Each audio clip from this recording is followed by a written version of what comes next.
Story time audio ബുക്സിലേക്ക് എല്ലാവർക്കും സ്വാഗതം.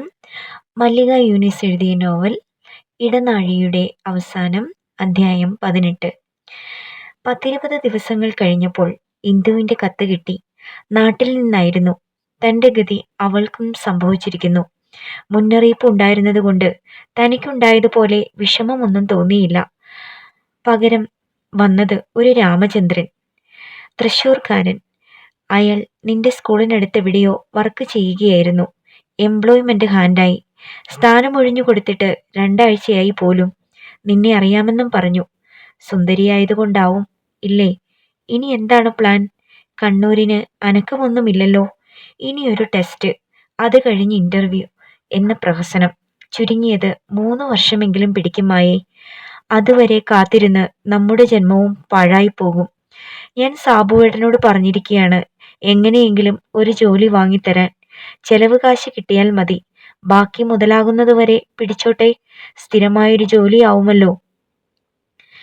ഇല്ലെങ്കിൽ വലിയൊരു ദുരന്തം സംഭവിച്ചെന്നിരിക്കും. ഈ 4 ചുവരുകൾക്കുള്ളിലിരുന്ന് വീർപ്പ് മുട്ടി ഞാൻ ചത്തുപോകും. ജീവൻ കിടക്കാനുള്ള ആഹാരമൊക്കെ സമയാസമയങ്ങളിൽ കിട്ടുന്നുണ്ട്. പക്ഷേ വയ്യ. ആ കത്ത് വായിച്ച് ചിരിക്കാനോ കരയാനോ എന്നറിയാതെ ഇരുന്നുപോയി. ദാരിദ്ര്യമല്ല ഇന്ദുവിൻ്റെ പ്രശ്നം എന്നുള്ളിൽ ഓർത്തു. രക്ഷപ്പെടാനുള്ള ഒരു പഴുത് എന്തായാലും അവൾ കണ്ടുപിടിക്കും, തീർച്ച. തനിക്കാണ് ഒരു വഴിയും തെളിഞ്ഞു കിട്ടാത്തത്. ഓർക്കാപ്പുറത്ത് ഒരു ദിവസം സൈനബുവിൻ്റെ മറുപടി വന്നു. പോരാൻ നേരം കാണാൻ കഴിയാഞ്ഞതിൽ അതിയായ വിഷമമുണ്ട്. മായയുടെ മടങ്ങിപ്പോക്ക് അയ്യൂബിനെയും മുനീറിനെയുമാണ് കൂടുതൽ ബാധിച്ചിരിക്കുന്നത് എന്നൊക്കെയായിരുന്നു അതിൽ. നന്മയ്ക്കായി പ്രാർത്ഥിക്കുന്നുവെന്നും അതിൽ കുറിച്ചിരുന്നു. കത്തിലെ കൈയക്ഷരം പെട്ടെന്ന് തിരിച്ചറിഞ്ഞു. ഇടത്തേക്ക് അല്പം ചെരിഞ്ഞ ആ അക്ഷരങ്ങളുടെ വടിവ് തനിക്ക് സുപരിചിതമാണ്. ഇന്ദുവിനും സൈനബുവിനുമൊക്കെ മറുപടി എഴുതാൻ ഇംഗ്ലണ്ടിലുള്ള പൈസയ്ക്ക് അച്ഛനെ ആശ്രയിക്കേണ്ടി വന്നു. കയ്യിൽ അവശേഷിച്ചിരുന്ന തുകയൊക്കെ എന്നേ ചെലവായിപ്പോയി. ദേവിയുടെ കയ്യിൽ കൊടുത്തിട്ടാണ് ഇംഗ്ലണ്ട് വാങ്ങിപ്പിച്ചത്. പഴയതുപോലെ മിണ്ടാട്ടവും ഉരിയാട്ടവും ഒന്നുമില്ല അവൾക്ക്. വിനയനെക്കുറിച്ച് താൻ ചോദിച്ചതിൻ്റെ പ്രതികരണം. ഉപദേശിക്കാനൊന്നും നിന്നു തന്നില്ല. ചേച്ചിയെ ആരോ തെറ്റിദ്ധരിപ്പിച്ചിരിക്കുകയാണെന്ന് മാത്രം പറഞ്ഞു. ആ വാക്കുകൾ മുഖവിലക്കെടുക്കാൻ തനിക്ക് കഴിഞ്ഞതുമില്ല. തുടർന്നുള്ള ദിവസങ്ങളിൽ ദേവി മുഖം തരാതെ നടക്കാൻ തുടങ്ങി. അവൾ ഉപയോഗിച്ചുകൊണ്ടിരുന്ന ചെറിയ തകരപ്പെട്ടിക്ക് എന്നോ ഒരു പൂട്ട് പ്രത്യക്ഷപ്പെടുകയും ചെയ്തു. മറ്റുള്ളവരിൽ നിന്നും ഒളിച്ചു പിടിക്കേണ്ടുന്ന എന്തൊക്കെയോ അതിനുള്ളിൽ ഉണ്ടാവുമെന്ന് മനസ്സിലായത് അപ്പോഴാണ്. വിവരം അച്ഛനോട് പറയുന്നതാണ് നല്ലതെന്ന് തോന്നി. കുഞ്ഞമ്മാവനോട് അഭിപ്രായം ചോദിക്കാമെന്ന് വെച്ചാൽ ആളിനെ പിന്നീട് കണ്ടിട്ടില്ല. കുഴഞ്ഞ മനസ്സുമായി കഴിച്ചുകൂട്ടിയ ദിനരാത്രങ്ങൾ. എന്താണ് ചെയ്യേണ്ടതെന്ന് അറിയാൻ വയ്യാത്ത അവസ്ഥ. അല്പം പിഴയ്ക്കുകയേ വേണ്ടു എല്ലാം അരോചകമാവാൻ. അരുതാത്തതെന്തെങ്കിലും സംഭവിച്ചു കഴിഞ്ഞാൽ അത് ബാധിക്കുന്നത് ഒരു കൂട്ടം മനുഷ്യരെയാവും. ആരുടെയും മുന്നിൽ പിന്നെ തലയുയർത്തി നടക്കാൻ കഴിയില്ലെന്നറിയാം. തൻ്റെ ജീവിതത്തിൽ സംഭവിച്ചതെല്ലാം എന്നോ കണ്ടുമറന്ന സ്വപ്നങ്ങളായിരുന്നുവെന്ന് സ്വയം വിശ്വസിപ്പിക്കാൻ ശ്രമിക്കുന്നത് അതുകൊണ്ട് മാത്രമാണ്. എന്നിട്ടും വ്യാമോഹങ്ങൾ ഉള്ളിൽ നിന്നും തീർത്തും ഒഴിഞ്ഞു പോയിട്ടില്ലെന്നോർത്തു. ഉച്ചയൂണ് കഴിഞ്ഞ് മറ്റൊന്നും ചെയ്യാനില്ലാത്തതുകൊണ്ട് വെറുതെ ഒന്ന് തല ചായ്ച്ചതാണ്. ഇടയ്ക്കുള്ള മയക്കം ഈയിടെ പതിവാക്കിയിരിക്കുന്നു. തയ്യൽ പഠിക്കാനെങ്ങാനും പോയാലോ എന്നൊരാലോചന ഉള്ളിലുണ്ടായി തുടങ്ങിയിട്ടുണ്ട്. ദേവിയുടെ കൂടെ പോയി വരാം. അവളുടെ ചെയ്തികൾക്ക് ഒരു കടിഞ്ഞാണുമാവും. 2 പേർക്കും കൂടി ഒരു മെഷീൻ എടുത്താൽ വീട്ടിലിരുന്നാൽ മതി, തയ്യൽ കിട്ടും.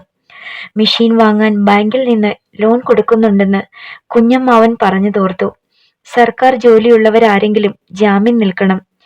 ചിറ്റപ്പന്റെ സഹോദരൻ റവന്യൂ ഡിപ്പാർട്ട്മെന്റിൽ ക്ലർക്കാണ്. സമീപിച്ചാൽ കാര്യം നടക്കുമെന്ന് ഉറപ്പുണ്ട്. എന്തായാലും അച്ഛനോടൊന്ന് പറഞ്ഞു വെക്കണം. 1-ാം തീയതി മുതൽ പോയി തുടങ്ങാം. മയക്കം കണ്ണുകളിൽ കൂടി കെട്ടിയത് എപ്പോഴാണെന്നറിയില്ല. ഇറയത്ത് നിന്നുയർന്ന അച്ഛന്റെ വിളി കേട്ട് ഞെട്ടിയുണർന്നു. ഇങ്ങോട്ടൊന്ന് വാ മോളെ, നിന്റെ പേരിൽ ഒരു കമ്പി വന്നേക്കുന്നു. അച്ഛൻ പറയുന്നത് ഒരു സ്വപ്നത്തിൽ എന്നോണം കാതുകളിൽ വീണു. കാലുകൾ പറക്കുകയായിരുന്നു. ഹൃദയമിടിപ്പിന്റെ വേഗത വർദ്ധിച്ചിരിക്കുന്നു.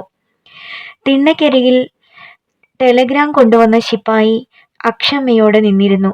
വിറയാർന്ന കൈകൾ കൊണ്ടാണ് അത് ഒപ്പിട്ട് വാങ്ങിയത്. വരികളിലൂടെ കണ്ണോടിക്കുമ്പോൾ ഉള്ളിൽ ആഹ്ലാദം നുരയിട്ടതറിഞ്ഞു. Leave vacancy 3 months, start immediately. Sainabu Vettilapparambil. സ്വന്തം കണ്ണുകളെ വിശ്വസിക്കാനാവുന്നില്ല. താൻ ദിവാസ്വപ്നത്തിലല്ലെന്ന് വീണ്ടും വീണ്ടും ഉറപ്പുവരുത്തി.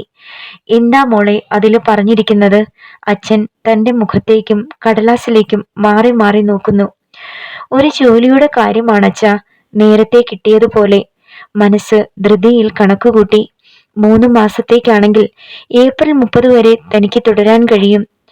ആരുടെയാ മോളെ കമ്പി? സംസാരം കേട്ട് അച്ഛമ്മ എഴുന്നേറ്റ് വന്നിരിക്കുന്നു. ടെലഗ്രാമിലെ വിവരം അവരോട് സവിസ്തരം പറഞ്ഞുകൊടുത്തു. വെറ്റിലപ്പറമ്പുകാരെ കുറിച്ച് നേരത്തെ തന്നെ ഒരു രൂപം കിട്ടിയിട്ടുണ്ട്. സൈനബുവിനെയാണ് പ്രധാന കഥാപാത്രമായി അവതരിപ്പിക്കേണ്ടി വന്നതെന്നു മാത്രം. ആ സ്കൂളില് സ്ഥിരം പണി കിട്ടില്ലേ മോളെ? അച്ഛമ്മയുടേതായിരുന്നു ചോദ്യം. അതിനൊക്കെ രൂപ കൊടുക്കേണ്ടി വരും അച്ഛമ്മേ. ഇതിപ്പോ അവരുടെ നല്ല മനസ്സുകൊണ്ട് വിളിച്ചതാണ്. ആ സന്മനസ് ആരുടേതാണെന്ന് തനിക്കും നല്ലവണ്ണം ഉറപ്പുണ്ട്. സൈനബുവിന്റെ പേര് തൽക്കാലം മറയാണെന്നു മാത്രം. സ്കൂളിൽ നിന്ന് പെട്ടെന്ന് ആരെങ്കിലും ലീവ് എടുത്തിട്ടുണ്ടാവും. കത്തിൽ പോലും ഒരു മുന്നറിയിപ്പും ഉണ്ടായിരുന്നില്ലല്ലോ. എന്നാ മോളെ ജോലിക്ക് ചേരേണ്ടത്? അച്ഛന്റെ സ്വരം ചിന്തയിൽ നിന്നും ഉണർത്തി. 1-ാം തീയതി തന്നെ ജോയിൻ ചെയ്യണം. എന്നാലേ 3 മാസം തികച്ചു കിട്ടൂ. മറ്റന്നാൾ പോകേണ്ടി വരും ഇല്ലേ? ഉവ്. രാജനെ നാളെ തന്നെ വിവരം അറിയിക്കണല്ലോ. അച്ഛന്റെ ആത്മഗതം. എന്തിന്? ഞാൻ ഒറ്റയ്ക്ക് പോയിക്കോളാം അച്ഛാ. അവിടുന്ന് വന്നതുപോലെ. പേടിക്കേണ്ട ഒരു കാര്യവുമില്ല. ആ ലോഡ്ജിൽ തന്നെ താമസിക്കുകയും ചെയ്യാം. വെറുതെ എന്തിനാ കുഞ്ഞമ്മാവനെ ബുദ്ധിമുട്ടിക്കുന്നത്? അച്ഛൻ പിന്നീടൊന്നും മിണ്ടിയില്ല. വഴിച്ചിലവിനുള്ള തുക ഒപ്പിക്കുന്നതിനെ കുറിച്ചാവും ചിന്തയെന്ന് തോന്നി.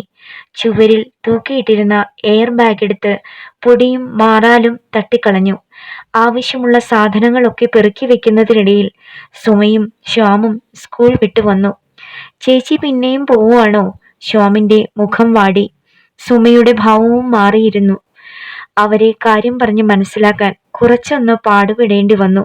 പിറ്റേന്ന് വലിയമ്മാവന്റെ വീട്ടിലേക്കും സാവിത്രി ചിറ്റിയുടെ അടുത്തേക്കും കൊണ്ടുപോകാമെന്ന് ഏറ്റപ്പോൾ 2 പേർക്കും ഉത്സാഹമായി.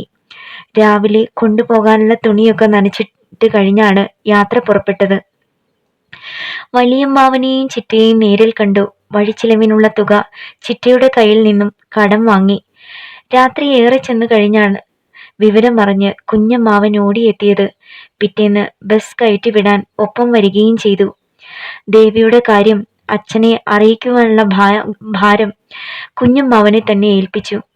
നേരിടേണ്ടി വരുന്ന പ്രതിസന്ധികളെല്ലാം ഒരു സാന്ത്വനമായി തന്നിലേക്ക് ഒഴുകിയെത്താറുണ്ട് ആ മനസ്സെന്ന് പലപ്പോഴും തോന്നിയിട്ടുണ്ട്. യാദൃശ്ചികമായിരുന്നു അതൊക്കെ. ഇപ്പോഴും ഒരുത്തരം കണ്ടുപിടിക്കാനാകുന്നില്ല. പക്ഷേ ഒന്ന് വ്യക്തമാണ്. ജന്മാന്തരങ്ങളിലൂടെ നേടിയെടുത്ത എന്തോ ഒന്ന് ഇരുവർക്കും മധ്യേ ഉണ്ടായിരുന്നു. ആ വികാരത്തെയാണോ പ്രേമമെന്ന് വിളിക്കേണ്ടതെന്നും തനിക്ക് നിശ്ചയമില്ല. വർഷങ്ങൾക്കപ്പുറത്ത് നിന്ന് എല്ലാം നോക്കിക്കാണുമ്പോഴും പ്രത്യേകിച്ചൊരു നിഗമനത്തിലെത്താനാവുന്നില്ല. ഒന്ന് മാത്രം ഉറപ്പാണ്. സമ്മോഹനമായ ഒരു വസന്തം പോലെ ആ സാമീപ്യം തന്നെ കുളിരണിയിച്ചിരിക്കുന്നു. ജന്മഗൃഹത്തിൽ നിന്ന് പോലും ലഭിക്കാത്ത രക്ഷാബോധം ഉള്ളിൽ ഉണർത്തിയിരുന്നു. അത്രയും വിദൂരതയിൽ എല്ലാറ്റിനും താങ്ങായി പൂ പോലെ ഒരു ഹൃദയം തനിക്ക് തണലേകാൻ കാത്തിരുന്നത് മുൻജന്മ സുഹൃതമായി ഇന്നും കണക്കാക്കാൻ കഴിയുന്നുള്ളൂ. ഓർമ്മകൾ വീണ്ടും കഴിഞ്ഞ കാലങ്ങളിലേക്ക് ഊളിയിടുകയാണ്. ഒരു നീണ്ട യാത്ര കഴിഞ്ഞ് അന്തിവയിൽ മാഞ്ഞു തുടങ്ങുമ്പോൾ ആദ്യം ചെന്ന് കയറിയത് വെറ്റിലപ്പറമ്പിലേക്കായിരുന്നു. മനസ്സിന്റെ താളം തെറ്റിയ ഒരാൾ അവിടെയുണ്ടെന്നും ആ മനുഷ്യനെ ഭയക്കണമെന്നുമുള്ള ബോധമൊന്നും ഉള്ളിലുണ്ടായിരുന്നില്ല. യാത്രയുടെ ക്ഷീണമോ തളർച്ചയോ ഒന്നും ശരീരത്തെയോ മനസ്സിനെയോ തൊട്ടു തീണ്ടിയിരുന്നുമില്ല. കയ്യിലുണ്ടായിരുന്ന എയർ ബാഗും കിടക്കയും തന്നെ കണ്ട് ഓടിയിറങ്ങി വന്ന ചിന്നമ്മയെ ഏൽപ്പിച്ച് വിവരങ്ങൾ വന്നിട്ടറിയിക്കാമെന്ന് പറഞ്ഞിട്ടാണ് വെറ്റിലപ്പറമ്പിലേക്ക് നടന്നത്. പടികൾ കയറി ചെന്ന തന്നെ ആദ്യം കണ്ടത് പൂമുഖത്തുണ്ടായിരുന്ന മുനീറാണ്. ദാ നമ്മുടെ ടീച്ചർ വന്നിരിക്കുന്നു. കയ്യിലുണ്ടായിരുന്നത് താഴേക്കിട്ട് കുട്ടി ഓടിയിറങ്ങി വന്ന് തന്നെ ചുറ്റിപ്പിടിച്ചു. കുനിഞ്ഞ് അവന് വാരിയെടുക്കുമ്പോൾ ആരുടെയൊക്കെയോ മുഖങ്ങൾ മുന്നിൽ പ്രത്യക്ഷപ്പെട്ടു. സൈനബു, അയൂബ്, ഹസനിക്കയുടെ കാവൽക്കാരൻ. നീണ്ട വരാന്തയുടെ ഒരരികിൽ ഹസനിക്ക നിശ്ചലം നിൽപ്പുണ്ട്. എന്തേ വൈകിയത്? നമ്മൾ വിചാരിച്ച് ഇന്നലെ എത്തുമെന്ന്. ഒക്കത്ത് കുഞ്ഞുമായി പടിയിറങ്ങുന്നതിനിടയിൽ സൈനബു ചോദിച്ചു. മുനീറിനെ താഴെ നിർത്തി താരിഖിന് നേരെ കൈനീട്ടുന്നതിനിടയിൽ മറുപടി പറഞ്ഞു. വൈകിയില്ലല്ലോ, നാളെ ജോയിൻ ചെയ്താൽ മതിയെന്ന് കരുതി. കുഞ്ഞ് തന്നെ മറന്നിട്ടൊന്നും ഉണ്ടായിരുന്നില്ല. ഒരു മടിയും കൂടാതെ കൈകളിലേക്ക് വന്നു. കമ്പി നേരത്തെ കിട്ടിയിരുന്നില്ലേ? ഉവ്, മിനിഞ്ഞാന്ന് ഉച്ച കഴിഞ്ഞ്. പൂമുഖത്തെയും മുറ്റത്തെയും വിളക്കുകൾ തെളിഞ്ഞത് പൊടുന്നനെയാണ്. പടികൾക്ക് മുകളിൽ മറ്റൊരു മുഖം കൂടിയുണ്ടെന്നറിഞ്ഞു. താൻ എപ്പോഴും കാണാൻ ആഗ്രഹിക്കുന്ന മുഖം. ഇന്ന് സ്കൂളിൽ ചേരണമായിരുന്നു ഇല്ലേ അബു? സൈനബു പടികൾക്ക് നേരെ മുഖം തിരിച്ചു. ഉള്ളം പതറി. താൻ വൈകിയോ? ഞാൻ കരുതി 1-ാം തീയതി മതിയാവുമെന്ന്. കരുത്തൊക്കെ വാർന്നു പോകുകയാണെന്ന് തോന്നി. ഈശ്വര, ഇത്രയും ദൂരം യാത്ര ചെയ്തു വന്നത് പാഴിലാവുമോ? സാരമില്ല, ഇന്നത്തെ തീയതി വെച്ച് ജോയിൻ ചെയ്താൽ മതി. സെയ്താലി മാഷിനോട് പറഞ്ഞ് ഏർപ്പാടാക്കിയിട്ടുണ്ട്. വരാന്തയിൽ നിന്ന് ഒഴുകി വന്ന സാന്ത്വനം ഒരു വരപ്രസാദത്തിന്റെ നിർവൃതി പോലെ മനസ്സിനെ തഴുകി. വിശദ വിവരങ്ങൾ പറഞ്ഞു തന്നത് സൈനബുവാണ്. ഏതോ ടീച്ചർ പ്രസവാവധി എടുത്തിരിക്കുന്നു. സ്കൂൾ അടയ്ക്കുന്നതിനു മുൻപുള്ള 90 ദിവസം. അത് ഇന്ന് തുടങ്ങുകയാണ്. താൽക്കാലിക നിയമനമായാലും അംഗീകാരം ലഭിക്കണമെങ്കിൽ കുറഞ്ഞത് അത്രയും ദിവസം വേണ്ടിവരും. അവധിയെക്കുറിച്ചൊക്കെ അറിയുന്നത് ടെലഗ്രാം ചെയ്യുന്നതിന്റെ തലേന്നാണ്. ഹെഡ് മാസ്റ്റർ സെയ്താലി മാഷ് ബന്ധത്തിൽപ്പെട്ട ഏതോ ടീച്ചറിന് വേണ്ടി ആ ഒഴിവ് ചോദിക്കാൻ വന്നതായിരുന്നു. അപ്പോഴാണ് മായയ്ക്ക് കൊടുത്താൽ എന്തെന്ന് അബുവിന് തോന്നിയത്. സൈനബുവിന്റെ അഭിപ്രായം കൂടി അറിയേണ്ട താമസമേ ഉണ്ടായിരുന്നുള്ളൂ ടെലഗ്രാം ചെയ്യാൻ. ഒരുപാട് നന്ദിയുണ്ട് സൈനബു. ഹൃദയം നിറഞ്ഞൊഴുകുകയായിരുന്നു. എന്തിനാ അങ്ങനെയൊക്കെ പറയുന്നേ? മായയെ നമ്മുടെ കൂട്ടത്തിലുള്ള ഒരാളായിട്ടേ ഇവിടെയും കണക്കാക്കിയിട്ടുള്ളൂ. ടീച്ചർ പോയെന്നും പറഞ്ഞ് കുട്ടികൾക്കൊക്കെ എന്തായിരുന്നു ബേജാറ്? 2 ആളുടെ പഠിപ്പും അതോടെ നിന്നു. സാരമില്ല, അതൊക്കെ ശരിയാക്കിയെടുക്കാം. സൽക്കരിച്ചിട്ടേ സൈനബുവും ഉമ്മയും ലോഡ്ജിലേക്ക് വിട്ടുള്ളൂ. യാത്ര കഴിഞ്ഞ് വന്നതല്ലേ, അവിടെ ചെന്നിട്ടിനി കഞ്ഞി വേകുന്നത് വരെ കാത്തിരിക്കേണ്ട. ഒഴിഞ്ഞ വയറുമായി നിറച്ച് തിന്നിട്ട് പോയാൽ മതി. തീൻമേശയിൽ ഓട്ടടയും തേങ്ങാപ്പാലും പഞ്ചസാരയും പഴവും ഒക്കെ നിരന്നു. മാസങ്ങൾക്ക് ശേഷമാണ് രുചികരമായ ഭക്ഷണം മുന്നിൽ കാണുന്നത് തന്നെ. സ്നേഹപൂർവ്വമുള്ള നിർബന്ധം കൂടിയായപ്പോൾ വയറ് നിറഞ്ഞത് അറിഞ്ഞില്ല. അധ്യായം 19. ലോഡ്ജിലും അന്തേവാസികൾക്കുമൊന്നും ഒരു മാറ്റവും ഉണ്ടായിരുന്നില്ല. തന്റെ വരവും കാത്തിരിക്കുകയായിരുന്നു ചിന്നമ്മയും നന്ദിനി ചേച്ചിയും. താൻ പോയതും വീണ്ടും മടങ്ങി വന്നതുമൊക്കെ മറ്റുള്ളവരെ ഒട്ടും ബാധിച്ചിരുന്നില്ലെന്ന് തോന്നി. ജോലിഭാരം പങ്കുവെക്കാൻ ഒരാളെ കൂടി പിന്നെയും ലഭിച്ചുവെന്ന ആശ്വാസം ആ മുഖങ്ങളിൽ പ്രകടമാവാതിരുന്നില്ലെന്ന് മാത്രം. കോയക്ക പറഞ്ഞാണ് എല്ലാവരും വിവരമറിഞ്ഞത്. മനസാക്ഷിയുള്ളവരാ വെറ്റിലപ്പറമ്പുകാര്. ആ കുട്ടികൾക്ക് വേണ്ടി മായ കുറെ അധ്വാനിച്ചതല്ലേ? നന്ദിനി ചേച്ചിയുടെ മനസ്സ് ആ വഴിക്ക് പോയി. ചിന്നമ്മ അതിനെ പിന്താങ്ങുകയും ചെയ്തു. മറുത്തൊന്നും പറയാൻ നാവുരുങ്ങിയില്ല. സത്യം എന്തുമായിക്കൊള്ളട്ടെ, തനിക്കും വീട്ടുകാർക്കും അല്ലലും അലട്ടലും ഒന്നുമില്ലാതെ കുറച്ചുനാൾ കൂടി തള്ളി നീക്കാനാവുമല്ലോ. ഒരു ചെറിയ സ്കൂളായിരുന്നു VMLPS. ഇംഗ്ലീഷ് അക്ഷരമാലയിലെ L ആകൃതിയിൽ വൃത്തിയുള്ള ഒരു കെട്ടിടം. സിമന്റ് തേച്ച് ഭംഗിയാക്കിയ തറയും ചുവരും. അത്യാവശ്യത്തിനുള്ള ഫർണിച്ചറുകൾ എല്ലാ ക്ലാസ്സിലും ഉണ്ട്. ഹെഡ് മാസ്റ്ററും അറബി മാഷും ഉൾപ്പെടെ ആകെ 9 പേർ. പുതിയൊരാൾ ചെന്നിട്ടും അംഗസംഖ്യ വർദ്ധിക്കുന്നില്ല. കൊച്ചമ്മണി ടീച്ചറിന്റെ പകരക്കാരിയായിരുന്നല്ലോ താൻ. ജോയിൻ ചെയ്യാൻ ചെല്ലുമ്പോൾ സെയ്താലി മാഷിന്റെ മുഖത്ത് തീരെ പ്രസന്നത ഉണ്ടായിരുന്നില്ല. സർട്ടിഫിക്കറ്റുകൾ വാങ്ങി പരിശോധിക്കുമ്പോഴും തലേദിവസം വെച്ച് ജോയിനിങ് റിപ്പോർട്ട് എഴുതി കൊടുക്കുമ്പോഴുമൊക്കെ വെളുത്തു ചുവന്ന ആ മുഖത്ത് അതൃപ്തിയുടെ നിഴലുകൾ പരന്നു കിടന്നിരുന്നു. ചുറ്റിനും ഇരുന്നവരിൽ നിന്നുമാണ് നാടിനെക്കുറിച്ചും വീട്ടുകാരെക്കുറിച്ചുമൊക്കെ അന്വേഷണങ്ങൾ ഉണ്ടായത്. ആർക്കും പ്രത്യേകിച്ച് സ്റ്റാഫ് റൂമൊന്നും ഉണ്ടായിരുന്നില്ല. പുരുഷന്മാർ ഹെഡ് മാസ്റ്ററിന്റെ മുറിയിൽ തന്നെ ഒതുങ്ങിക്കൂടി. സ്ത്രീകൾ തൊട്ടപ്പുറത്തെ 1-ാം ക്ലാസിന്റെ ഒഴിഞ്ഞ മൂലയിലും. 2 ബെഞ്ചുകൾ സ്വന്തമായി ലഭിച്ചിരുന്നു അവിടെ. ഊണും ആ ഭാഗത്ത് തന്നെയായി ഇരുന്നാണ് കഴിക്കാറ്. താനും ഭാഗീരഥി ടീച്ചറുമേ ഉള്ളത് കൊണ്ടുവരികയുള്ളൂ. ശാന്ത ടീച്ചർ വീട്ടിൽ പോയി കഴിക്കും. പ്രായം കൊണ്ട് തന്നേക്കാൾ ബഹുദൂരം മുന്നിലായിരുന്നു ഇരുവരും. ഭാഗീരഥി ടീച്ചർ 2 ചെറുമക്കളുടെ മുത്തശ്ശിയാണ്. ശാന്ത ടീച്ചറിന്റെ കുട്ടികൾ ഹൈസ്കൂൾ തലത്തിലും കോളേജിലുമൊക്കെ എത്തിയിരിക്കുന്നു. കൂട്ടത്തിൽ കൊച്ചമ്മണി ടീച്ചറിനാവും കുറച്ചെങ്കിലും ചെറുപ്പമെന്നും മനസ്സൂഹിച്ചു. ആദ്യ ദിവസം തന്നെ ഉത്തരം പറയാനാവാത്ത ഒരു ചോദ്യം തനിക്ക് നേരെ നീണ്ടു വന്നിരിക്കുന്നു. ടീച്ചർ എത്ര കൊടുത്തു? ഓഫീസ് റൂമിൽ ഉണ്ടായിരുന്ന ഏറ്റവും പ്രായമുള്ള മാഷിൽ നിന്നുമാണ് അത് ഉയർന്നത്. ഓർക്കാപ്പുറത്തായിരുന്നത് കൊണ്ട് അമ്പരന്ന് പോയി. ലീവ് വേക്കൻസിക്കും അങ്ങനെ ഒരു പതിവുണ്ടെന്ന് ആദ്യമായി അറിയുകയാണ്. കൊടുത്തിട്ടില്ല ഒന്നും. സത്യം നാവിൽ നിന്നും വഴുതി വീണു. ഇപ്രാവശ്യം അമ്പരന്നത് മുന്നിലിരുന്ന മുഖങ്ങളാണ്. വിസ്മയം വഴിഞ്ഞൊഴുകുന്ന കണ്ണുകളോടെ അവർ തന്നെ നോക്കുന്നു. ഉള്ളിലാകെ കുഴമറിയായി. സത്യം പറഞ്ഞാൽ തെറ്റിദ്ധാരണയ്ക്കിട വരും. മറയ്ക്കേണ്ടതും മറച്ചേ പറ്റൂ. കാശിന്റെ കാര്യം ഒന്നും സംസാരിച്ചിട്ടില്ലേ? നേരത്തെ ചോദ്യമെറിഞ്ഞ മാഷ് തന്നെയായിരുന്നു ചോദിച്ചത്. സംസാരിക്കണം, ഒഴിവുണ്ടാകുമ്പോൾ വേണമെന്ന് പറഞ്ഞു വെച്ചതേയുള്ളൂ. ഒരൊഴുക്കൻ മട്ടിൽ മറുപടി പറഞ്ഞു. നിങ്ങളുടെ നാട്ടിലെ അത്രയില്ലെങ്കിലും ഇവിടെയും ഉണ്ടിപ്പോൾ 10,000-വും 15,000-വും ഒക്കെ. കേൾക്കുന്ന വാക്കുകളിൽ അടങ്ങിയിരിക്കുന്ന പൊരുൾ എത്ര ആലോചിച്ചിട്ടും പിടികിട്ടിയിരുന്നില്ല. ഒരു ലീവ് വേക്കൻസിക്കാണോ 10,000-വും 15,000-വും ഒക്കെ? വിചിത്രമായിരിക്കുന്നു. ഒരു 10-ന് പിടിച്ചു നോക്കിൻ ടീച്ചറെ. വെറ്റിലപ്പറമ്പുകാർക്കിപ്പോൾ കാശുകൊണ്ട് നേടേണ്ട ആവശ്യങ്ങളൊന്നുമില്ലല്ലോ. അറബി പഠിപ്പിക്കുന്ന മരക്കാർ മാഷിന്റെ വക. എന്താണ് മറുപടി പറയേണ്ടതെന്നറിയാതെ നിശ്ചലം നിന്നുപോയി. സെയ്താലി മാഷാണ് ആ ഏടാകൂടത്തിൽ നിന്നും തൽക്കാലം രക്ഷപ്പെടുത്തിയത്. പൂരിപ്പിച്ചു തീർന്ന ഒരു കടലാസ് തനിക്ക് നേരെ നീട്ടി. ഇതില് മാനേജറുടെ ഒപ്പ് വാങ്ങി നാളെ തന്നെ കൊണ്ടുവരണം. AEO-യിൽ സബ്മിറ്റ് ചെയ്യാനുള്ളതാണ്. തന്റെ നിയമനം ഓഫീസിൽ അറിയിക്കാനുള്ള പേപ്പറായിരുന്നു അത്. ബാഗിനുള്ളിൽ ഭദ്രമായി വെക്കുന്നതിനിടയിൽ ആദ്യത്തെ ബെൽ മുഴങ്ങി. തൽക്കാലം രക്ഷപ്പെട്ടുവെന്ന് കരുതി. പക്ഷേ ആ ആശ്വാസം വിധാവിലാവുകയായിരുന്നു. എത്ര കൊടുത്തുവെന്ന ചോദ്യം പിന്നീട് സ്ത്രീകളിൽ നിന്നും ഉണ്ടായി. ഒന്നും കൊടുത്തിട്ടില്ല, ഇനി കൊടുക്കണം. ഒരു പതറലും കൂടാതെ മറുപടി പറയാൻ കഴിഞ്ഞു. ഇലയ്ക്കും മുള്ളിനും കേടുണ്ടാവരുതല്ലോ. ഇവിടുത്തെ റേറ്റും ഉയർന്നു പോവാണ് കുട്ടി. ഞങ്ങളൊക്കെ കയറുമ്പോൾ 500-ഉം 1000-വും ഒക്കെയായിരുന്നു തുക. ലീവ് വേക്കൻസിക്കുമുണ്ടോ തുക? വെറുതെ ഒരു സംശയം തീർക്കാനെന്ന മട്ടിൽ ചോദിച്ചു. അതിനും വാങ്ങുന്നവരുണ്ട്. പക്ഷേ ഇതങ്ങനെയല്ലല്ലോ. 1 മാസത്തെ സർവീസ് ബ്രേക്കല്ലേ കുട്ടിക്കുണ്ടാകുന്നുള്ളൂ. അതെങ്ങനെ? ഓർക്കാതെ ആ ചോദ്യം നാവിൽ നിന്നും വഴുതി വീണുപോയി. അപ്പോ ഇതൊന്നും അറിയാതെയാണോ ജോയിൻ ചെയ്തത്? എനിക്കൊന്നും വ്യക്തമാകുന്നില്ല. ലീവ് വേക്കൻസിന്ന് മാത്രമേ അവര് പറഞ്ഞിട്ടുള്ളൂ. സത്യം ഒടുവിൽ പറയേണ്ടി വന്നു.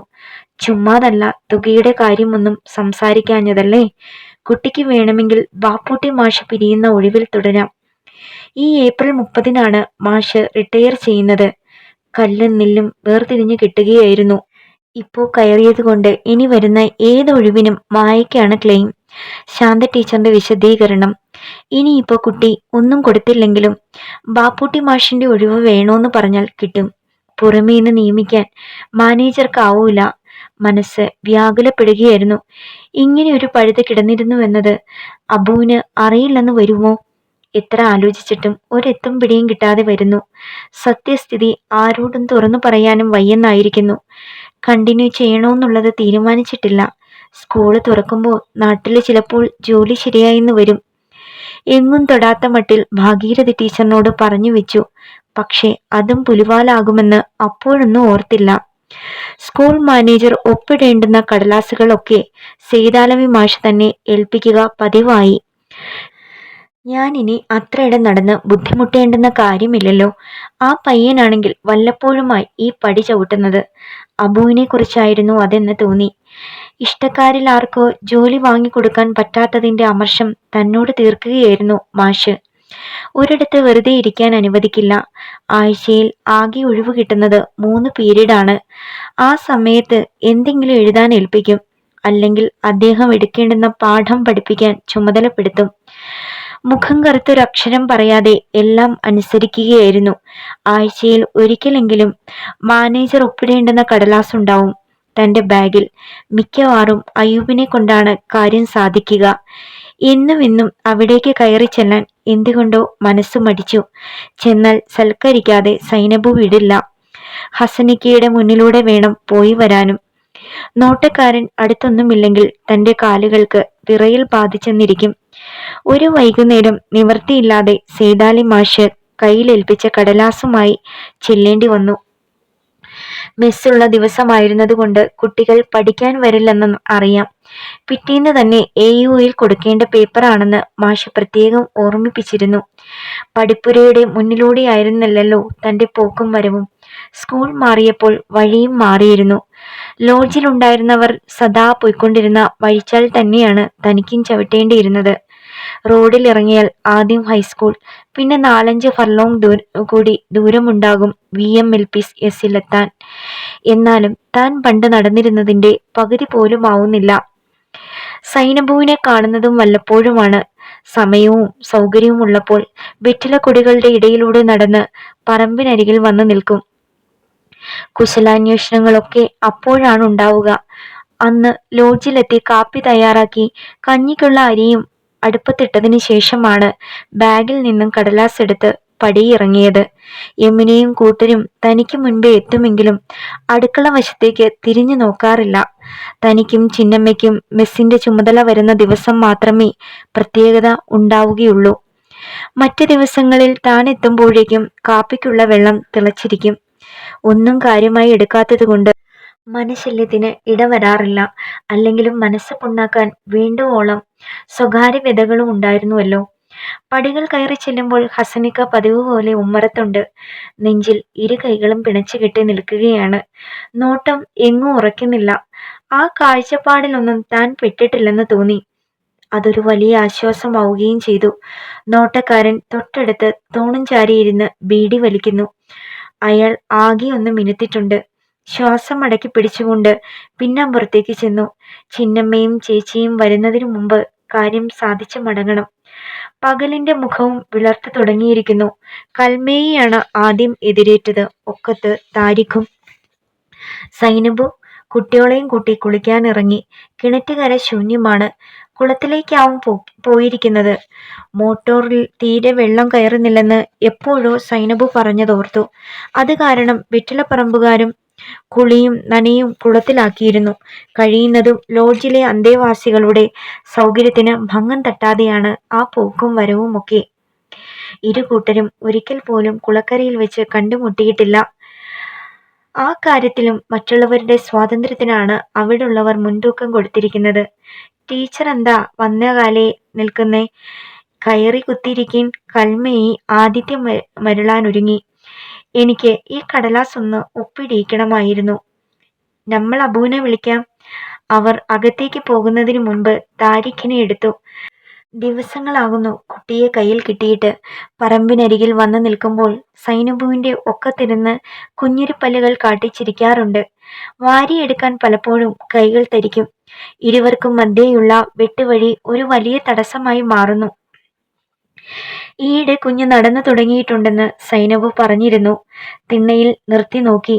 കുഞ്ഞിക്കാലടികൾ എടുത്തു വെച്ച് താരിഖ് 4-5 ചുവട് നടന്നു. ഉള്ളിൽ ഉണർന്ന ആവേശം അടക്കി പിടിക്കാനായില്ല. അവനെ വാരിയെടുത്ത് ആ നെറുകയിലും കവിളിലുമൊക്കെ തെരുതരാ ഉമ്മ വെച്ചു. അകത്തളത്തിൽ നിന്നും ഉയർന്നു കേട്ട സംസാരമാണ് സ്ഥലകാല ബോധമുണർത്തിയത്. ടീച്ചർ ദേ പുറത്തുണ്ട്. കൽമയുടെ സ്വരം. കുഞ്ഞിനെയും ചേർത്ത് പിടിച്ച് വീർപ്പടക്കി നിൽക്കുകയായിരുന്നു പിന്നീട് താൻ. എന്തേ കയറിയിരിക്കാത്തത്? വാതിലിനരികിൽ ആൾ പ്രത്യക്ഷപ്പെടുന്നതോടൊപ്പം ചോദ്യവും ഉണ്ടായി. ആദ്യമായാണ് മറ്റാരുടെയും സാന്നിധ്യമില്ലാതെ നേർക്കുനേർ നിന്ന് സംസാരിക്കുന്നത്. കൽമയി അടുക്കളയിലേക്ക് വലിഞ്ഞിരിക്കുന്നു. ചായ തയ്യാറാക്കാൻ ആവുമെന്നറിയാം. ഇതൊപ്പിടിയിക്കാൻ വന്നതാണ്. അരികിലേക്ക് ചെന്ന് കയ്യിലിരുന്ന കടലാസ് നീട്ടി. ശരീരത്തിനും മനസ്സിനും അതുവരെ അനുഭവപ്പെട്ടിട്ടില്ലാത്ത ഒരു ലാഘവം. പേപ്പർ കയ്യിൽ വാങ്ങി ഓടിച്ചു നോക്കുന്നത് കണ്ടു. പിന്നീടാണ് തന്റെ നേരെ തലയുയർത്തിയത്. ദീപ്തമാണ് ആ മിഴികൾ. ആ ദിവ്യ നിമിഷങ്ങളിൽ ഉള്ളിലെ നൊമ്പരങ്ങളെല്ലാം അലിഞ്ഞില്ലാതായി തീർന്നു. ഒരു കാര്യം ചോദിക്കണമെന്ന് കരുതിയിരിക്കുകയായിരുന്നു. നാട്ടില് എവിടെയെങ്കിലും ജോലി പറഞ്ഞു വെച്ചിട്ടുണ്ടോ? ഓർക്കാപ്പുറത്തായിരുന്നു ആ ചോദ്യം. മുഖവുരയൊന്നുമില്ലാതെ വളരെ പെട്ടെന്ന് സ്തബ്ധയായി നിന്നുപോയി. താൻ ഭാഗീരഥി ടീച്ചറിനോട് തൽക്കാലം പറഞ്ഞ ഒരൊഴിവുകഴിവ് ഇവിടെ വരെ എങ്ങനെ എത്തി? സെയ്താലി മാഷ് പറഞ്ഞിരുന്നു. നേരാണോ? സാന്ദ്രമായിരുന്നു ആ സ്വരം. മറുപടി പറയാതിരിക്കാനാവുന്നില്ല. വെറുതെ പറഞ്ഞതാണ്. മറ്റെങ്ങോ നോക്കി ഉത്തരം പറഞ്ഞു. വെറുതെയോ? അതിശയം വിടർന്നിരുന്നു ആ മുഖത്ത്. ചെന്ന ദിവസം തന്നെ എല്ലാവരും ചോദിച്ചിരിക്കുന്നു എന്തു തുകയ്ക്കാ ജോലി ഉറപ്പിച്ചതെന്നൊക്കെ. അതുകൊണ്ട് പറയേണ്ടി വന്നു.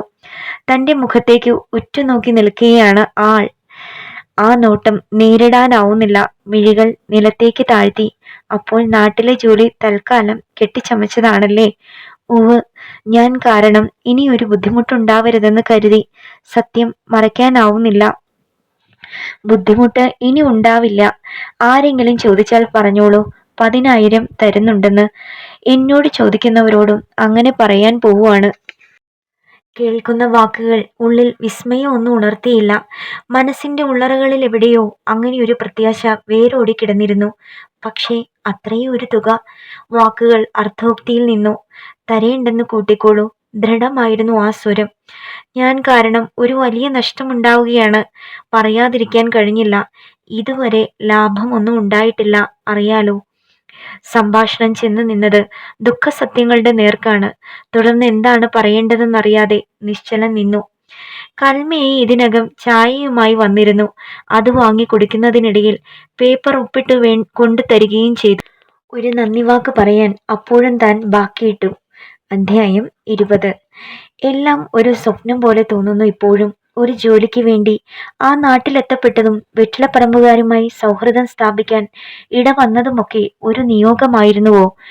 ദാരിദ്ര്യത്തിന്റെ നെല്ലിപ്പടി ചവിട്ടി നിൽക്കുന്ന ആ സമയങ്ങളിൽ സ്ഥിരമായ ഒരു ജോലി ഉണ്ടായിരുന്നില്ലെങ്കിൽ എങ്ങനെ ദിനരാത്രങ്ങൾ തള്ളി നീക്കുമായിരുന്നുവെന്ന് തനിക്ക് സങ്കല്പിക്കാൻ പോലും കഴിയുന്നില്ല. നിശ്ചിതമായ ഒരു വരുമാനം ഉണ്ടായി തുടങ്ങിയപ്പോൾ എല്ലാറ്റിനും ഒരടുക്കും ചിട്ടയും ഒക്കെ കൈവന്നു. ജീവിതത്തിന് തന്നെ പുതിയ ഒരർത്ഥം ലഭിച്ചതുപോലെ. മാസാദ്യം താൻ അയച്ചു കൊടുക്കുന്ന തുക കൊണ്ട് വീട്ടു ചെലവുകൾ ഭംഗിയായി നടന്നു. അച്ചമ്മയുടെ കാര്യങ്ങൾക്ക് ഒരു കുറവും വരുത്തരുതെന്ന് താൻ എല്ലാ കത്തിലും ഓർമ്മിപ്പിക്കുമായിരുന്നു. അച്ഛനെ വെറുതെ അവർ ആ കുറ്റപ്പെടുത്തുന്നത് മനസ്സിനൊട്ടും ദഹിച്ചിരുന്നില്ല. അച്ചമ്മയ്ക്ക് ആഗ്രഹമുള്ളതൊക്കെ കഴിക്കാൻ വാങ്ങിക്കൊടുക്കണമെന്ന് പ്രത്യേകം നിഷ്കർഷിക്കും. ഇനി അധിക നാളുകൾ താണ്ടാൻ അവർക്ക് കഴിയില്ലെന്ന ഒരു ഭയം ഉള്ളിൽ വേരോടി തുടങ്ങിയിരുന്നു. അത്രയ്ക്കും അവശതയിലെത്തിയിരുന്നു അച്ചമ്മ. സുമയാണ് കിണറ്റുകരയിൽ വെള്ളം കോരിവെച്ച് പിടിച്ചുകൊണ്ടിരുത്തി കുളിപ്പിക്കുന്നത്. വീട്ടിനുള്ളിൽ നടക്കുന്നത് തന്നെ ചുമരിൽ പിടിച്ചാണ്. അച്ചമ്മയുടെ ആയുസ് നീട്ടിക്കൊടുക്കണേ എന്ന് ഈശ്വരന്മാരോട് വിളിച്ച് പ്രാർത്ഥിച്ചിരുന്നു. ഒന്നുമില്ലെങ്കിലും മുതിർന്ന ഒരാളിന്റെ തണൽ അച്ഛന്റെയും മക്കളുടെയും മീതെ ഉണ്ടാവുമല്ലോ എന്നോർത്തു. നീ ഭാഗ്യവതിയാണ് മായേ, ഇന്ദു നാട്ടിൽ നിന്നും എഴുതി. നീ തരപ്പെടുത്തിയെടുത്തതുപോലൊരു ജോലിക്ക് മനപ്പായസമുണ്ട് നടന്നത് ഞാനാണ്. ഒന്നും നടന്നില്ല. സ്ഥിരമായ ഒരു ജോലി തന്ന് നിന്നെ സഹായിക്കാൻ സന്മനസ് കാട്ടിയതിന്റെ പിന്നിൽ ആ വീട്ടുകാർക്ക് ദുരുദ്ദേശം വല്ലതും? എന്റെ കൂട്ടത്തിൽ മുമ്പുണ്ടായിരുന്ന കൊടുങ്ങല്ലൂർക്കാരി ലൈലയുടെ അനുഭവം ഓർത്തു പോകുന്നു. എംപ്ലോയ്മെന്റ് പിരിച്ചുവിട്ടപ്പോൾ തൊട്ടടുത്തുള്ള മാനേജ്മെന്റ് അവളെ ജോലിക്കെടുത്തു. 1 വർഷമേ ഉണ്ടായിരുന്നുള്ളൂ. മാനേജറുടെ മകന് ലൈലയെ നിക്കാഹ് കഴിക്കണം. പയ്യൻ 10ാം തരത്തിൽ 10 തവണ തോറ്റതാണ്. ലൈലയ്ക്കും വീട്ടുകാർക്കും അതൊന്നും പ്രശ്നമായിരുന്നില്ല. എനിക്ക് അങ്ങനെ ഒരു ഓഫർ കിട്ടിയിരുന്നെങ്കിൽ സാബുവേട്ടനെ ഒഴിവാക്കാൻ എനിക്ക് രണ്ടാമതൊന്ന് ആലോചിക്കേണ്ടി വരുമായിരുന്നില്ല. വെറ്റിലപ്പറമ്പിൽ ഇനിയും കുട്ടികൾ ഉണ്ടാവുമോ ഈ പാവം ഇന്ദുവിന് ട്യൂഷൻ എടുക്കാൻ? അങ്ങനെയല്ലേ നീ ആ വീട്ടുകാരെ പ്രീണിപ്പിച്ചത്? എന്തായാലും എന്റെ വിദഗ്ധോപദേശം മായ തൽക്കാലം ചെവിക്കൊള്ളണം. ഫ്രീ ആയി ഒരു ജോലി കിട്ടിയെന്ന് ഏറ്റവും അടുത്തവരോട് പോലും പറയരുത്. ആ വീട്ടുകാരുടെ ഹൃദയ നൈർമല്യം മറ്റുള്ളവർ മനസ്സിലാക്കിയെന്ന് വരില്ല. ദേശം മാറിയാലും ആൾക്കാർ ചിന്തിക്കുന്നതൊന്നും നേർവഴിക്കാവില്ലെന്നറിയാലോ. പ്രത്യേകിച്ചും തൊഴിൽ തേടി അന്യനാട്ടിൽ വന്ന് കിടക്കുന്ന സ്ത്രീകളെ പ്രത്യേകമായ ഒരു കാഴ്ചപ്പാടിലൂടെയാണ് നമ്മുടെ പുരുഷന്മാർ പോലും നോക്കിക്കാണുന്നത്. അതുകൊണ്ട് 10,000-ഓ 12,000-ഓ കൊടുത്തിട്ട് തന്നെയാണ് ജോലി വാങ്ങിയതെന്ന് പറയുക. വെറുതെ ഒരപഖ്യാതി തലയിൽ വലിച്ചു വെക്കേണ്ട. ഉണ്ണുമ്പോഴും ഉറങ്ങുമ്പോഴും ഇന്ദു ഒടുവിൽ എഴുതി ഇരുന്ന വാചകമാണ് മനസ്സിൽ എഴുന്നു നിന്നിരുന്നത്. അതേക്കുറിച്ച് മറ്റാരും ഓർമ്മപ്പെടുത്തേണ്ട കാര്യമുണ്ടായിരുന്നില്ലല്ലോ. സൂക്ഷ്മതയോടെയാണ് ഓരോ കാലടികളും വെച്ചത്. സ്കൂൾ തുറക്കുമ്പോഴേക്കും 10,000 രൂപ കൊടുക്കുന്നുണ്ടെന്ന് എല്ലാവരോടും പറഞ്ഞ് തൽക്കാലം മുഖം രക്ഷിച്ചു. രൂപ എങ്ങനെ ഒപ്പിക്കുമായേ? ചിന്നമ്മ ചോദിക്കാതിരുന്നില്ല. തന്റെ കുടുംബസ്ഥിതിയെക്കുറിച്ച് ഒരു ഏകദേശ രൂപം അവൾക്ക് കിട്ടിയിട്ടുണ്ട്. ചിറ്റ കടം തരാമെന്ന് ഏറ്റു. പതിയെ കൊടുത്തു തീർത്താൽ മതി. അങ്ങനെ ഒരു ഉത്തരം കണ്ടുവച്ചിരുന്നു. ഒരു വാച്ച് സ്വന്തമാക്കാൻ കഴിഞ്ഞതും ആ കാലങ്ങളിലാണ്. അതില്ലാത്തതിന്റെ ബുദ്ധിമുട്ട് കുറച്ചൊന്നുമല്ല അനുഭവിച്ചു കൊണ്ടിരുന്നത്. 3 മാസത്തെ ശമ്പളത്തിൽ നിന്നും കുറേശ്ശെ മിച്ചം പിടിക്കുകയായിരുന്നു. പിന്നെയാണ് പുതിയ 2 സാരി വാങ്ങിയതും. കയ്യിലുണ്ടായിരുന്നത് ഉടുത്തും കഴുകിയും നിറം കെട്ടിരുന്നു. അന്നും ഇന്നും താൻ വസ്ത്രങ്ങൾ വാങ്ങിയിരുന്നത് ആഡംബരത്തിനു വേണ്ടിയായിരുന്നില്ല, അത്യാവശ്യത്തിനു വേണ്ടി മാത്രം. എപ്പോഴോ ഒരിക്കൽ ചിറ്റ രഹസ്യമായി ഉപദേശിച്ചത് ഓർക്കുന്നു. ശമ്പളം മുഴുവനും നീ ഭാസ്കരേട്ടന് അയക്കേണ്ട മോളെ. 10-50 രൂപയെങ്കിലും ഓരോ മാസവും മാറ്റിവെക്കണം. നിന്റെ അച്ഛന് നോക്കിയും കണ്ടും ചെലവാക്കാനൊന്നും അറിയില്ല. ആ വാക്കുകൾ മനസ്സിൽ പതിഞ്ഞിരുന്നുവെങ്കിലും രഹസ്യമായി ഒരു സമ്പാദ്യം ഉണ്ടാക്കണമെന്ന തോന്നൽ ഉള്ളിലുണ്ടായില്ല. ദുഃഖത്തിന്റെ നിഴൽ അടിഞ്ഞുകൂടിയിരുന്ന അച്ഛന്റെ മുഖമാണ് എപ്പോഴും മനസ്സിലുണ്ടായിരുന്നത്. ആ മനസ്സ് വേദനിക്കാൻ പാടില്ല. ഒരു താങ്ങിന് അമ്മ പോലും ഇല്ലാത്തതാണ്.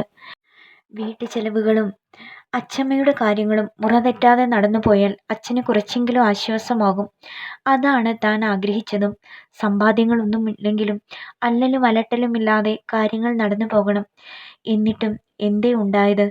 അച്ഛന്റെ മനസ്സ് നീറി നീറി ദഹിക്കുകയായിരുന്നു ദേവിയുടെ വഴിവിട്ടുള്ള പ്രണയം കണ്ടിട്ട്. 3 മാസത്തെ താൽക്കാലിക ജോലി കഴിഞ്ഞ് താൻ ചെല്ലുമ്പോൾ അച്ഛൻ ആകെ പരീക്ഷീണനായിരുന്നു. തനിക്ക് സ്ഥിരമായ ഒരു ജോലി ലഭിക്കാൻ പോവുകയാണെന്ന വാർത്തയൊന്നും ആ മനസ്സിനെ ആഹ്ലാദിപ്പിച്ചില്ല. എനിക്ക് മതിയായി മോളെ ജീവിച്ചതൊക്കെ. ചീത്തപ്പേര് കേൾക്കുന്നതിനേക്കാൾ നല്ലത് മരിക്കുന്നതാണ്. ദേവി ഇടയ്ക്ക് ഇടം തിരിഞ്ഞു നിന്ന ദിവസങ്ങൾ. തയ്യൽ സ്കൂളിൽ പോകുന്നത് നിർത്താൻ അച്ഛൻ പറഞ്ഞിട്ടും അവൾ കൂട്ടാക്കിയിരുന്നില്ല. ഉപദേശിക്കാൻ ചെന്ന കുഞ്ഞമ്മാവനോടും സാവിത്രി ചേച്ചിയോടും ആവശ്യപ്പെട്ടത് ഒരേ ഒരു സംഗതി മാത്രം. എനിക്കൊരു തയ്യൽ മെഷീൻ വാങ്ങി തന്നേക്ക്. എന്നാൽ ഞാൻ വീട്ടിലിരുന്നു കൊള്ളാം. നിങ്ങൾക്കൊക്കെ സമാധാനമാകുമല്ലോ. മെഷീൻ വാങ്ങാൻ ചിറ്റ തന്നെ മുൻകൈയെടുത്തു. കുടുംബക്കാരുടെ ആത്മാഭിമാനമോർത്ത്. ഭർത്താവിന്റെ അനുജനെ പ്രീണിപ്പിച്ച് ബാങ്കിൽ നിന്ന് ലോൺ എടുക്കാൻ ജാമ്യത്തിന് ആളിനെ ഉണ്ടാക്കി. എന്നിട്ടും ആദ്യ തവണയ്ക്കുള്ള തുക തന്റെ 2 മാസത്തെ ശമ്പളത്തിൽ നിന്നും മിച്ചം പിടിക്കേണ്ടി വന്നു. ബാക്കിയുള്ള ഗഡുക്കൾക്കുള്ള തുക കണ്ടെത്തിക്കൊള്ളാമെന്നായിരുന്നു ദേവിയുടെ കരാർ. പക്ഷേ ആദ്യമൊന്നും അവൾ പ്രതീക്ഷിച്ചതുപോലെ തയ്യൽ പണി കിട്ടിയില്ല. കിട്ടിത്തുടങ്ങിയപ്പോൾ അടയ്ക്കാൻ ദേവി സന്നദ്ധയായതുമില്ല. സ്വകാര്യമായി ഒരു സമ്പാദ്യമുണ്ടാക്കുന്നതിന്റെ സുഖം അവൾ അറിഞ്ഞു തുടങ്ങിയിരുന്നു. ഒടുവിൽ ലോൺ അടച്ചു തീർക്കേണ്ട ഭാരം അച്ഛന്റെ തലയിലായി. താൻ അയച്ചു കൊടുക്കുന്നതിൽ നിന്നും അതിനും തുക കണ്ടെത്തേണ്ടി വന്നു. പഴയതുപോലെ ഒരിടത്ത് തന്നെ ചടഞ്ഞിരുന്ന് ബീഡി തെറുക്കുവാനുള്ള മാനസികാവസ്ഥ അച്ഛന് നഷ്ടപ്പെട്ടിരുന്നു. ദേവി വീട്ടിനുള്ളിൽ തന്നെ ഉണ്ടായിരുന്നുവെങ്കിലും ആ ചലനങ്ങൾ സസൂക്ഷ്മം വീക്ഷിക്കുക എന്ന ഒരു പുതിയ ചുമതല കൂടി ഏറ്റെടുക്കേണ്ടി വന്നിരുന്നു അച്ഛന്. വീട്ടുകാർ ഒന്നടക്കം തനിക്ക് എതിരാണെന്ന് കണ്ടപ്പോൾ പൂർവാധികം നിഷേധിയാവുകയായിരുന്നു ദേവി. ആരെന്തു പറഞ്ഞാലും തറുതല പറഞ്ഞു കളയും. അച്ചമ്മയുമായാണ് കൂടുതലും ഏറ്റുമുട്ടൽ. സ്വന്തം പിതാവിനെ വകവെക്കാത്തവളിൽ നിന്നും സ്നേഹമോ ബഹുമാനമോ അച്ചമ്മയും പ്രതീക്ഷിച്ചില്ല. ഈ തലതിരിഞ്ഞ വിത്ത് എന്റെ ഭാസ്കരനുണ്ടായതല്ല. അവരുടെ പ്രതികരണം അങ്ങനെയായി. മരിച്ച് മണ്ണടിഞ്ഞു കഴിഞ്ഞ അമ്മയ്ക്ക് വരെ പഴി കേൾക്കേണ്ടി വന്നു. സമയത്തിനും കാലത്തിനും അടുക്കളയിൽ കയറി വല്ലതും വെച്ചുണ്ടാക്കുന്നത് മറ്റുള്ളവരോട് താൻ കാണിക്കുന്ന ഒരു സൗജന്യമെന്ന മട്ടിലായിരുന്നു ദേവി. വിശപ്പ് അവൾ തീരെ സഹിച്ചിരുന്നില്ലെന്നുള്ളതാണ് സത്യം. ആരോട് വഴക്കടിച്ചാലും നേരമെത്തുമ്പോഴേക്ക് അടുക്കളയിൽ കയറി പ്രാതലിനുള്ളതും ഊണുമൊക്കെ കാലമാക്കും. അതറിയാവുന്നതുകൊണ്ട് സർവ്വസാധനങ്ങളും അച്ഛൻ വാങ്ങിവെക്കും. ചന്തയിൽ പോയി മത്സ്യവും മുടങ്ങാതെ കൊണ്ടുവരും. അച്ചമ്മയോർത്താണ് ആ പോക്കും വരവും. വീട്ടിലില്ലാത്ത എന്തെങ്കിലും വേണമെന്നുണ്ടെങ്കിൽ സുമയോ ശ്യാമോ ആണ് അച്ഛനോട് ചെന്ന് പറയാറ്. കിടപ്പിലായിരുന്നുവെങ്കിലും എല്ലാം നോക്കിയും കണ്ടുവരുന്ന അച്ചമ്മയ്ക്ക് ദേവിയുടെ പ്രകൃതം ഓർത്ത് കലി കയറും. തയ്പ്പിക്കാൻ ആൾക്കാർ വരുന്നതും പോകുന്നതുമൊക്കെ അച്ചമ്മയുടെ മുന്നിലൂടെയാണ്. വീട്ടു ചെലവിൻ എന്നതോ പോകട്ടെ, അച്ചമ്മയ്ക്ക് കഷായമോ കുഴമ്പോ വാങ്ങാൻ പോലും ഒരു ചില്ലി പൈസ ദേവി കൊടുക്കാറില്ല. ഒരു പെണ്ണ് കണ്ണെത്താത്ത ദൂരത്ത് പോയി കഷ്ടപ്പെട്ടുണ്ടാക്കുന്നത് തിന്നും മുടിച്ചും കളയുക എല്ലാവരും കൂടി. ഇവിടെ ഒരുത്തി സമ്പാദിച്ചു വെക്കുന്നത് ആർക്ക് വേണ്ടിയാണോ ആവോ. ആരോടൊന്നില്ലാതെ ഇടയ്ക്കിടെ അച്ചമ്മയുടെ പരിദേവനം ഉണ്ടാകാറുണ്ട്. വല്ലപ്പോഴും വീട്ടിലെത്തുന്ന തന്നെയും ദേവി ശത്രുവായി കണക്കാക്കി. പഴയതുപോലെ മിണ്ടാട്ടവും ഉരിയാട്ടവും ഒന്നുമില്ല. മുഖം വീർപ്പിച്ച് നടക്കും. അവളുടെ പ്രണയകഥ വെളിച്ചത്താക്കിയത് താനാണെന്ന് ദേവി വിശ്വസിച്ചിരുന്നു. അങ്ങനെയാണല്ലോ പെട്ടിക്ക് പൂട്ടുവന്നതും. എന്നോ ഒരിക്കൽ ചെല്ലുമ്പോൾ പുതിയ 2 കമ്മലുകൾ ആ കാതുകളിൽ തിളങ്ങുന്നുണ്ടായിരുന്നു. ചിറ്റയെ കൊണ്ട് എടുപ്പിച്ചതാണെന്ന് അച്ചമ്മ പറഞ്ഞു. സ്വർണമല്ലേ മോളെ, ആർക്കായാലും ഒരു മുതല് തന്നെ. അവർക്ക് അതോർത്തായിരുന്നു ആശ്വാസം. എന്തായാലും കയ്യിൽ കിട്ടുന്നത് കരുതി വെക്കുന്നത് നല്ലത് തന്നെ. നീയും അവളെ കണ്ടു പഠിക്ക്. ചിറ്റയും ദേവിയുടെ ഭാഗം പറഞ്ഞു. ഉള്ളിൽ നേരിയ ഒരു നീറ്റൽ ഉണ്ടാകാതിരുന്നില്ല. എന്നിട്ടും വരണ്ട ചിരിയിൽ മറുപടി ഒതുക്കി. തനിക്കൊരു മാല ഒരുക്കാൻ വേണ്ടി അച്ഛൻ ഒരു ചിട്ടി ചേർന്നിരുന്നു എന്നറിയാം. മെഷീൻ വാങ്ങിയ വകയിൽ അത് മുടക്കിയിടേണ്ടി വന്നിരുന്നു. ഒന്നും നേരാവണ്ണം നടന്നു പോകുന്നില്ല മോളെ. എപ്പോഴോ അച്ഛൻ പറഞ്ഞതോർത്തു. ഉള്ളിലെ സ്തോഭത്തിന്റെ ഇടർച്ച ആ സ്വരത്തിലുണ്ടായിരുന്നു. പരിഭവങ്ങളും പരിദേവനങ്ങളും ഒക്കെ നേരിടേണ്ടി വരുമ്പോൾ തന്റെ ഇടത്താവളത്തിലേക്ക് എത്രയും വേഗം എത്തിപ്പെടാൻ മനസ്സ് കുതികൊള്ളും. ഒരു വസന്തകാലത്തിന്റെ മുഴുവൻ കുളിർമ അവിടെ തനിക്കായി കാത്തു നിന്നിരുന്നു. മായ മടങ്ങിയെത്തുന്നത് നോക്കിയിരിക്കുന്നത് ഒരാൾ മാത്രമായിരുന്നില്ല. അയൂബും മുനീറുമൊക്കെ തന്റെ കൂടെ പോരാൻ പോലും തയ്യാറായതാണ്. മുനീറിനെ തൽക്കാലം ഒഴിവാക്കി അയൂബിനെ ഒപ്പം കൂട്ടാൻ സന്നദ്ധയായതുമാണ്. സൈനബുവിനും അബുവിനും തടസ്സങ്ങളൊന്നും ഉണ്ടായിരുന്നില്ല. തന്നെ വിശ്വാസമായിരുന്നു. പക്ഷേ വല്യമ്മയ്ക്ക് സമ്മതമായിരുന്നില്ല. വീട് വിട്ടു നിന്നാൽ മകന് എന്തെങ്കിലും സംഭവിച്ചേക്കുമോ എന്ന ഭയം അവരെ വല്ലാതെ പിടികൂടി. മക്കളെക്കുറിച്ചുമോർത്ത് മാത്രം വേവലാതിപ്പെടാനുള്ള മനസ്സായിരുന്നു ആ പാവം സ്ത്രീയുടേത്. ദൃഷ്ടാന്തങ്ങൾ ധാരാളം ഉണ്ടായിരുന്നുവല്ലോ. ഹസനിക്കയുടെ അസുഖം ഇടയ്ക്കൊരു നാൾ വല്ലാതെ മൂർച്ഛിച്ചു. ഒരു ദിവസം രാവിലെ ലോഡ്ജിൽ നിന്നും കുളിക്കാനിറങ്ങിയവർ യാത്ര പകുതിക്ക് വെച്ച് നിർത്തി തിരിച്ചു വന്നു. വല്ലാത്ത കോലാഹലത്തോടെയായിരുന്നു ആ മടങ്ങിവരവ്. ആ ഭ്രാന്തൻ അവിടെ കൂടെയൊക്കെ ഓടി നടക്കുന്നു. രാധിക താൻ കൂടി കേൾക്കാൻ വേണ്ടിയാവും ഉച്ചത്തിൽ പറഞ്ഞത്. മനസ്സാകെ വിറങ്ങലിച്ചു. അടുപ്പിൽ തീയൊതിക്കൊണ്ടിരിക്കുകയായിരുന്നു താൻ. നനവ് വിട്ടുമാറാത്ത വിറകിൽ തീ പിടിപ്പിക്കുവാൻ വേണ്ടി ഊതി ഊതി വശം കിട്ടിരുന്നു. വാതിൽപ്പടിയിലിരുന്ന് പാവയ്ക്ക അരിയുകയായിരുന്നു ചിന്നമ്മ. ഇരുവരും ചെയ്തുകൊണ്ടിരുന്ന ജോലി അവസാനിപ്പിച്ച് പുറത്തേക്ക് ഓടി. ഒച്ചയും ബഹളവും വ്യക്തമായി കാതിൽ വീണു. ആരൊക്കെയും പറമ്പിൽ കൂടി ഓടി നടക്കുന്നുണ്ട്. സ്ത്രീകളുടെ നിലവിളിയും കുട്ടികളുടെ കരച്ചിലും ദൂരെ നിന്നുയർന്നു. ഉപ്പ എന്ന് മുനീർ നീട്ടി വിളിച്ച് കരയുന്നത് ഏതോ നിമിഷത്തിൽ കാതുകൾ പിടിച്ചെടുത്തു. ഹൃദയം പെരുമ്പറം മുഴക്കുന്നതറിഞ്ഞു. തനിക്ക് പ്രിയപ്പെട്ടവരിൽ ആർക്കോ എന്തോ സംഭവിച്ച പ്രതീതി. അയാൾക്ക് വീണ്ടും വട്ടിളകിയിട്ടുണ്ടാവും. നന്ദിനി ചേച്ചിയും പുറത്തേക്ക് ഇറങ്ങി വന്നു. ബഹളം കേട്ടിട്ടാവും പാടത്തുണ്ടായിരുന്നവർ ആരൊക്കെയോ ഓടി വരുന്നത് കണ്ടു. ഹസ്സന് ഹാലിളകിയെന്നാ തോന്നണത്. ആരോ പറയുന്നു. ആരെയും ഉപദ്രവിക്കാതിരുന്നാൽ മതിയായിരുന്നു. അടുത്ത് നിന്ന ചിന്നമ്മയുടെ ആത്മഗതം. ഒന്നും കേൾക്കണമെന്നുണ്ടായിരുന്നില്ല.